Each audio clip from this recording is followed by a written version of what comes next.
texto Se Eu Fosse o Diabo, escrito por George Harold e publicado no jornal Mensageiro da Paz na segunda quinzena de julho de 1950. Seja bem-vindo ao Diário Pentecostal Historiando, análise histórica e crítica sobre o movimento pentecostal brasileiro. Se inscreva no canal e siga nossas redes sociais. O povo que não conhece a sua história está condenado a repeti-la. Se eu fosse o diabo, faria fundar escolas, hospitais e organizar lugares para crianças e indigentes. Levantaria igrejas, pois, a fim de que a religião seja inofensiva e inócua, nada melhor do que encerrá-la nos templos. Aumentaria o luxo e multiplicaria as comodidades. Multiplicaria a riqueza e propiciaria aos homens uma distribuição equitativa.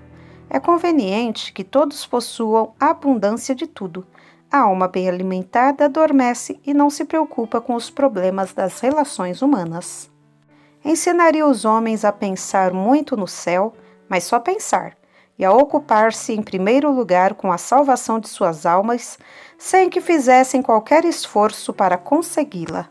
Aconselhá-lo-ias a serem sóbrios, honrados, laboriosos e ambiciosos, a seguir havendo logrado tudo isto, e quando o mundo parecesse convertido em um paraíso terreno, despertaria nos homens uma sede insaciável de luxo, de ostentação e de predomínio econômico. Obrigá-los-ia a reclamarem constantemente para sua raça, nação ou credo o primeiro lugar em tudo, menos na prática da boa vontade.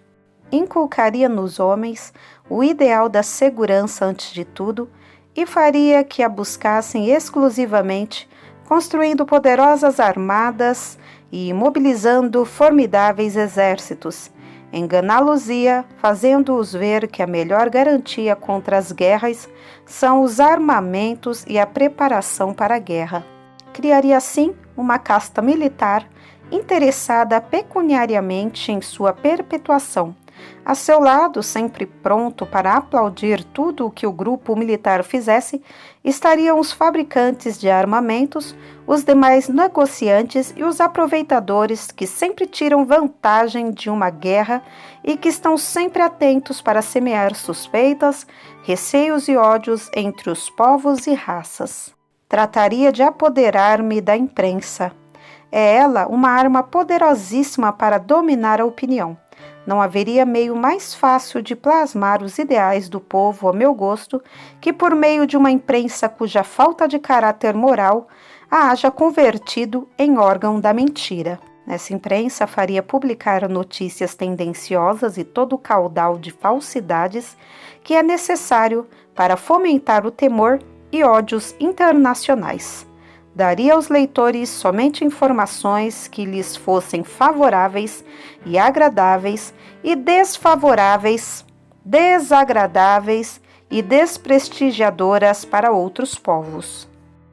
Nas escolas, faria ensinar a história de modo a que se considerasse somente as ações militares como fatos marcantes da pátria e que se chegasse a crer que os heróis nacionais têm sido apenas generais e soldados. Cuidaria de que em cada nação se implantasse o serviço militar obrigatório e muito me ocuparia para que se considerasse bom patriota aquele que entregasse sua consciência aos poderes públicos.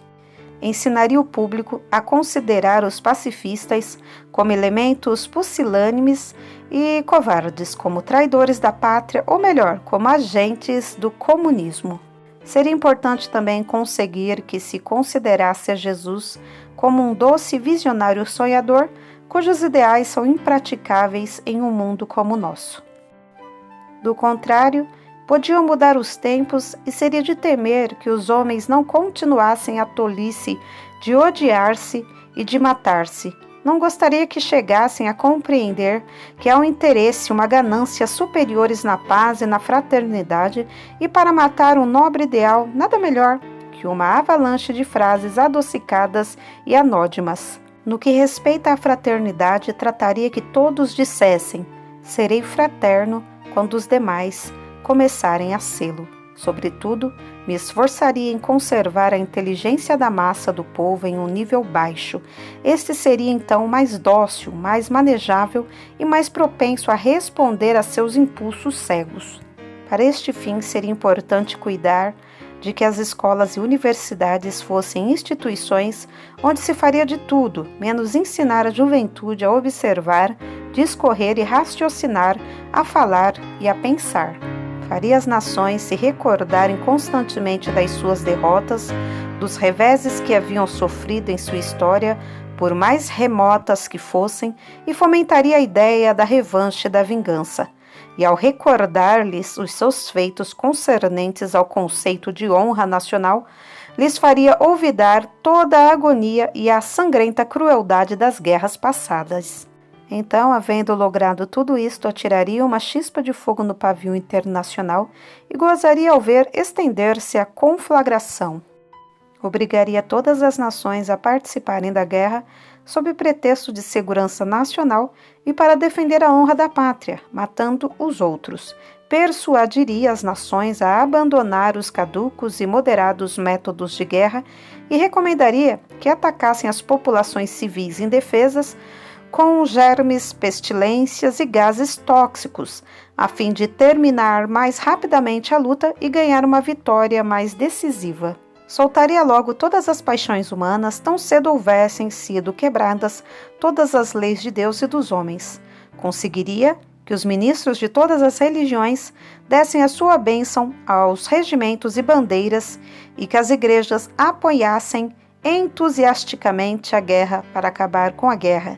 E o meu triunfo mais diabólico seria conseguir que as mães enviassem seus filhos aos campos de batalha com ordem de que morressem por Deus e a pátria, sem saber, pobres mães, que a guerra põe em perigo a civilização, que ameaça exterminar a humanidade e que sempre desbarata a obra de Deus. Então cruzaria os meus braços e riria diabolicamente da obra do meu gênio satânico, pois seria eu o rei de uma terra que havia convertido em inferno. Que vos parece? Poderíamos imaginar um diabo mais sagaz e astuto que este que se nos revela neste programa de ação que acabo de bosquejar? Ao ler para um amigo o que antecede, ele exclamou: "Como pintaste bem a todos que te ouvimos nesta noite." Assustei-me com o comentário.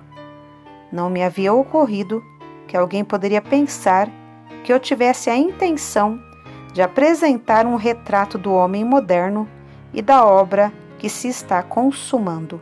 George Howard.